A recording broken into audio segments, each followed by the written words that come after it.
ఆకాశవాణి జాతీయ వార్తలు చదువుతున్నది ఎన్ మణి. ముఖ్యాంశాలు.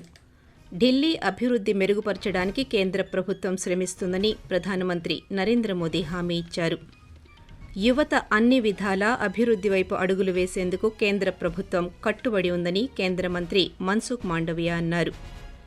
ప్రధాని నరేంద్ర మోదీ ఈ నెల 10వ తేదీన ఫ్రాన్స్, అమెరికాలో పర్యటనకు వెళ్లనున్నారు. సహజ పరిశోధనతో సాంకేతిక రంగాలలో అభివృద్ధి సాధ్యమవుతుందని మంత్రి అశుతోష్ మొహలే అన్నారు. వార్తల వివరాలు. కాంగ్రెస్, ఆమ్ ఆద్మీ పార్టీల 27 సంవత్సరాల పాలన చూసిన ఢిల్లీ ఓటర్లు ఈసారి భారతీయ జనతా పార్టీకు అవకాశం ఇచ్చారని ప్రధానమంత్రి నరేంద్ర మోదీ అన్నారు. కమలం పార్టీకి భారీ విజయాన్ని ఇచ్చినందుకు ఎక్స్ వేదికగా ఢిల్లీ ప్రజలకు మోడీ కృతజ్ఞతలు తెలియజేశారు. ఈ సందర్భంగా మాట్లాడుతూ అభివృద్ధి, సుపరిపాలన కోసం నిర్విరామంగా పనిచేసిన కార్యకర్తల పట్ల గర్వంగా ఉందని, ఢిల్లీ అభివృద్ధికి, ప్రజల జీవితాలు మెరుగుపరచడానికి అహర్నిశలు కేంద్ర ప్రభుత్వం శ్రమిస్తుందని హామీ ఇచ్చారు.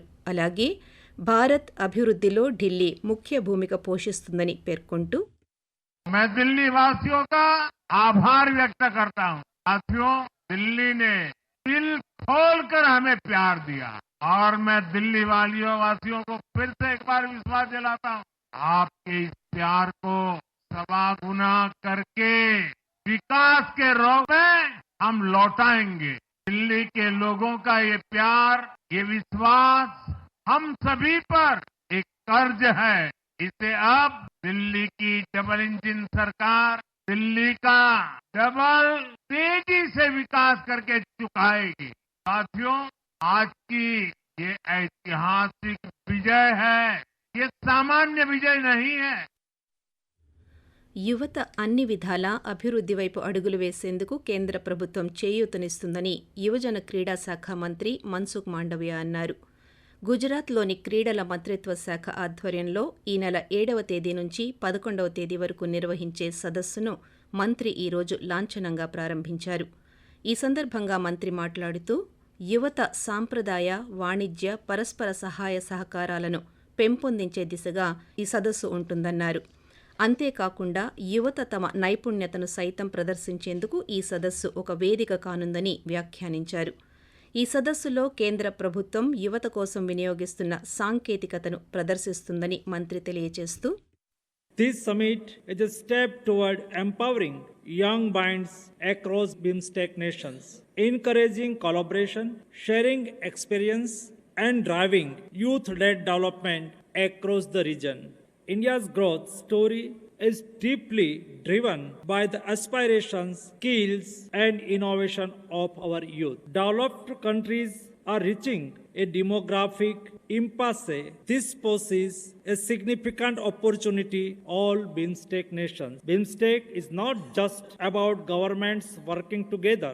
It is about connecting peoples, empowering youth, and building a future shared of prosperity. Exit polls అంచనాలను నిజం చేస్తూ అసెంబ్లీ ఎన్నికల్లో ఢిల్లీ ఓటర్లు భారతీయ జనతా పార్టీకి ఘన విజయం అందించారు. గత 3 పర్యాయాలు కాంగ్రెస్ మద్దతుతో ప్రభుత్వాన్ని ఏర్పాటు చేసిన ఆమ్ ఆద్మీ పార్టీ ఈసారి ఓటమి పాలైంది. బీజేపీ మ్యాజిక్ సంఖ్య 36ను దాటి 48 స్థానాల్లో విజయం దిశగా వెళుతోంది. వరుసగా 4వసారి అధికారంలోకి రావాలనుకున్న ఆమ్ ఆద్మీ పార్టీ మొత్తం 22 స్థానాలకు పరిమితమైంది. కాంగ్రెస్ ఈ ఎన్నికల్లో ఏమాత్రం ప్రభావం చూపలేకపోయింది. ఏరో ఇండియా 2025 ఎగ్జిబిషన్ ఈ నెల 10వ తేదీ నుండి 14వ తేదీ వరకు బెంగళూరులోని యలహంక ఎయిర్ఫోర్స్లో జరగనుంది. బెంగళూరులో జరిగే ఈ ద్వైవార్షిక ఎయిర్ షో, ఏవియేషన్ ఎగ్జిబిషన్ ఆసియాలోనే అతిపెద్ద ఎయిర్ షో. దీనిని defence exhibition organisation, department of defence production, defence ministry సంయుక్తంగా నిర్వహిస్తోంది. ఏరోస్పేస్, డిఫెన్స్ సాంకేతికతతో కొత్త భూభాగాలను చార్ట్ చేస్తున్నప్పుడు దాని పూర్వీకుల విజయాలను ప్రభావితం చేసే ల్యాండ్ మార్క్ ఎడిషన్గా ఇది రూపొందించబడింది. ఆకాశవాణి జాతీయ వార్తలు వింటున్నారు.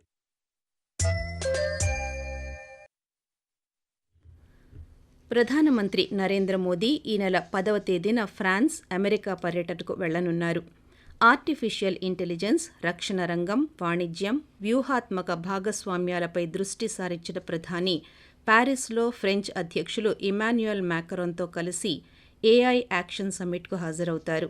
అనంతరం మొదటి ప్రపంచ యుద్ధంలో పోరాడిన మజార్గియస్ యుద్ధ శ్మశాన వాటికలో అమర భారతీయ సైనికులకు నివాళి అర్పిస్తారు. దౌత్యపరమైన సంబంధాలను మరింతగా పెంపొందించడానికి కొత్త భారత కాన్సులేట్ను ప్రధాని ప్రారంభిస్తారు. కెమికల్ ఎగుమతిదారులు రసాయన రంగానికి విశేష సేవలు అందిస్తున్నారని కేంద్ర రసాయనాలు, ఎరువుల శాఖ సహాయ మంత్రి అనుప్రియా పటేల్ అన్నారు. Basic chemicals, cosmetics and dyes export promotion council ఈరోజు నిర్వహించిన 48వ ఎగుమతి అవార్డు కార్యక్రమంలో ఆమె పాత్రికేయులతో మాట్లాడుతూ వ్యవసాయం, ఎరువులు, ఫార్మస్యూటికల్స్, టెక్స్టైల్స్, ఎలక్ట్రానిక్స్, ఆటోమొబైల్స్తో సహా వివిధ రంగాలలో 80,000 రసాయనాలు కీలక పాత్ర పోషిస్తున్నాయని పేర్కొన్నారు. దేశ ఆర్థిక వ్యవస్థకు రసాయన, పెట్రోకెమికల్ పరిశ్రమలు గణనీయమైన సహకారాన్ని అందిస్తున్నాయని చెప్పారు. ప్రభుత్వ విధాన మద్దతు, ఎగుమతిదారుల అంకిత భావంతో భారత్ను గ్లోబల్ కెమికల్ ల్యాండ్స్కేప్కు నాయకత్వం వహించేలా చేస్తుందని ఆమె తెలియజేస్తూ केमिकल और पेट्रोकेमिकल इंडस्ट्री ये हमारे देश की इकोनॉमी का एक बहुत ही महत्वपूर्ण आधार है। 80,000 से ज़्यादा केमिकल्स हैं जो एग्रीकल्चर, फर्टिलाइजर से लेकर फार्मास्यूटिकल्स और कंस्ट्रक्शन, टेक्सटाइल्स, इलेक्ट्रॉनिक्स, ऑटोमोबाइल्स ऐसे तमाम जो इंडस्ट्रीज हैं उसकी बैकबोन के रूप में काम करता है, उसको सपोर्ट करता है। और भारत सरकार अपने तमाम स्कीम्स और इनिशिएटिव्स के माध्यम से लगातार ये प्रयास कर रही है कि हम केमिकल इंडस्ट्रीज के ग्रोथ के लिए एक रोबस्ट इकोसिस्टम तैयार कर सकें। సహజ పరిశోధన సృజనాత్మకతతో కూడిందైతే సాంకేతిక రంగాలలో అభివృద్ధి సాధ్యమవుతుందని కేంద్ర సహాయ ప్రసార సమాచార మంత్రి ఆశుతోష్ మొహలే అన్నారు. ప్రసార మంత్రిత్వ శాఖ వేవ్స్ 2025తో కలిసి నిర్వహించిన ఈ కార్యక్రమంలో ఆయన మాట్లాడుతూ భవిష్యత్తులో యువతకు అవకాశాలను పెంచే దిశగా వేవ్స్ XR క్రియేటర్ ఛాలెంజ్ ఉపయోగపడుతుందని పేర్కొన్నారు. పెరుగుతున్న పరిశ్రమలు, అనేక అవకాశాలు ఈ కార్యక్రమం ద్వారా సాధ్యపడుతుందని మంత్రి తెలియజేశారు. ఢిల్లీలోని కలుషిత త్రాగునీరు, పాడైన రహదారులు, పొంగిపొర్లుతున్న మురుగు కాల్వల పరిస్థితిపై విసుగు చెంది వారి ఓటు ఆయుధంతో బీజేపీని గెలిపించారని కేంద్ర హోంశాఖ మంత్రి అమిత్ షా పేర్కొన్నారు. ఢిల్లీ అసెంబ్లీ ఎన్నికల్లో భారతీయ జనతా పార్టీ ఘన విజయం సాధించడం పట్ల ప్రధాని నరేంద్ర మోదీ నాయకత్వంపై ప్రజలకు మరింత విశ్వాసం పెరుగుతుందన్నారు. రక్షణ శాఖ మంత్రి రాజ్నాథ్ సింగ్, పార్టీ అధ్యక్షుడు జేపీ నడ్డా మాట్లాడుతూ మోదీ విశ్వసనీయత, సుపరిపాలన, రాజకీయాలపై దేశ ప్రజలకు విశ్వాసం ఉందన్నారు.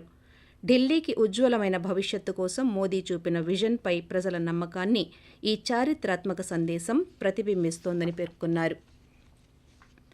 భారత నావికాదళం కోసం 11 కొత్త తరం offshore patrol vessels, 3 cadet training షిప్ల కోసం 28 EON-51 సిస్టమ్లకు రక్షణ మంత్రిత్వ శాఖ ఈరోజు భారత్ ఎలక్ట్రానిక్స్ లిమిటెడ్తో ఒప్పందం కుదుర్చుకుంది.